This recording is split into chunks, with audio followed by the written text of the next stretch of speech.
Today we are going to learn some more about adjectives and adverbs.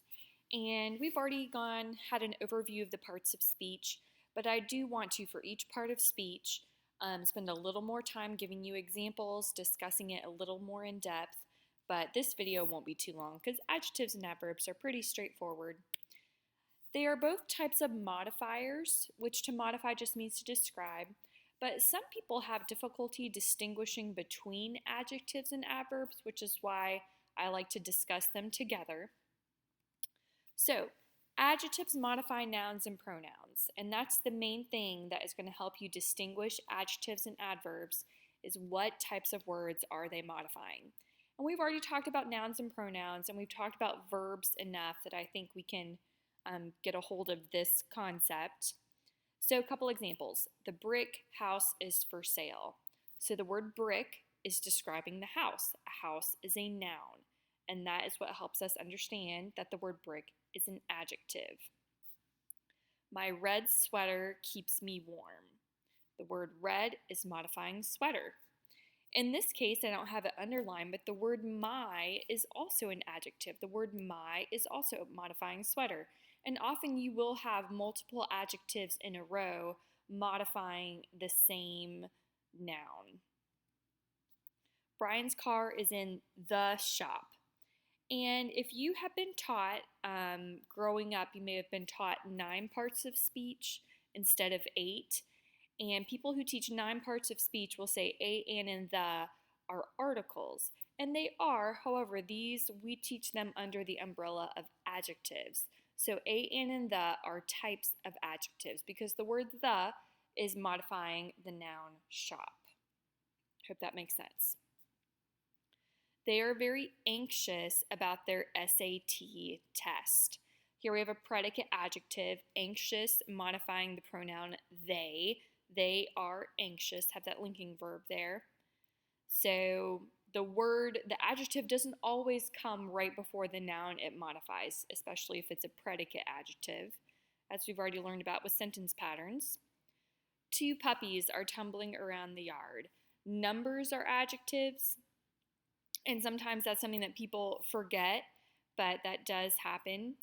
And just to help you think about that, adjectives answer questions of which house is for sale, the brick house. What kind of sweater did I wear? My red sweater. How many puppies are there? 2 puppies. So just to help you think about how adjectives function in sentences. They answer those types of questions. Now we do have to be careful. I always try to talk about these words that can function as multiple parts of speech.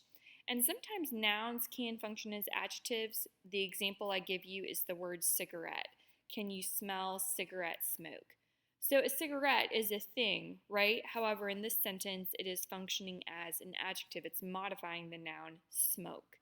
Another example would be, my husband is in a business meeting. A business is a noun. It's a thing. However, in that sentence, business meeting, it's modifying the noun meeting. So you always have to pay attention. You can't look at the word in isolation. You have to pay attention to how it's functioning in the sentence. So that's adjectives, pretty easy. Adverbs, on the other hand, can be a little more tricky because their definition is more complex. They modify verbs, adjectives, and adverbs can modify themselves. They modify other adverbs, which, again, just makes it a little more complicated. And I'll put this information here towards the beginning because hopefully things will click into place for you. But adverbs answer questions of when, how, where, and how often. And I hope you can see how that is actually related more to action. When did it happen? How did it happen? Where did it happen? So this idea of verbs and action versus how adjectives are related to things, what things look like, how many are there, that kind of idea. So that little distinction there. Many adverbs end in ly, and maybe that's a little clue that you remember from grade school or the last time you studied grammar, but not all of them. In fact, there are many, many adverbs that don't end in ly. but that can be a clue. If you're not sure about a word and you see it ending in an ly, it certainly isn't a bad guess to guess it's an adverb. So, some examples. Brad walked quietly through the woods. So, the first example I gave you is an ly example. And so the word quietly is modifying the verb walked. How did he walk? He walked quietly. We seldom run into Mrs. Preston at the grocery store. Seldom answers a question of how often. We run into Mrs. Preston how often? Seldom, which just means not very often. I have to go to the doctor's office tomorrow. This answers a when question. So the word tomorrow is actually modifying the verb go. I have to go tomorrow.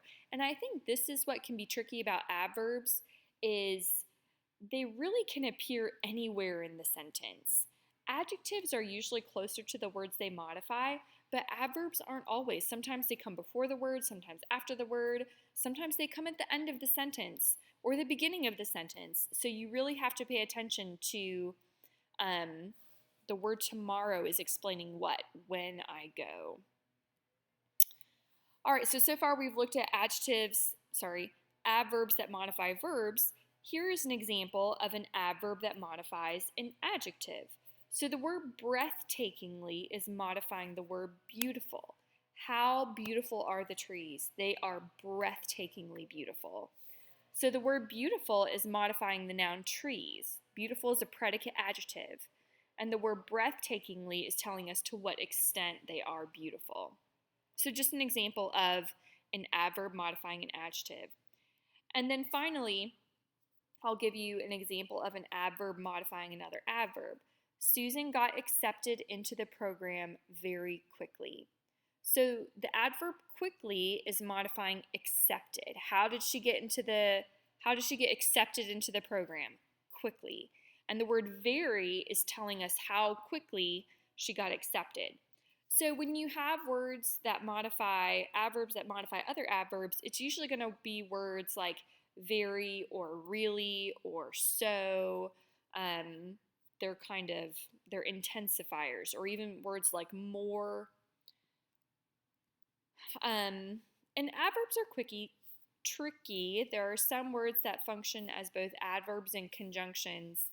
There are also some words that function as adverbs and prepositions, but I talk about that in the preposition video. So here I'm just going to give you an example of a double agent here. I like to call these words double agents. So I want to go shopping, so I better save my money. So here the word so is functioning as a conjunction. It's linking two independent clauses. And when you watch the video on conjunctions, that'll make more sense there. But the word so can also be an adverb. This dress is so expensive that I'm not sure I can afford it. So here the word so is modifying expensive. How expensive is the dress?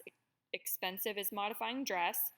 So expensive is an adjective modifying the noun dress.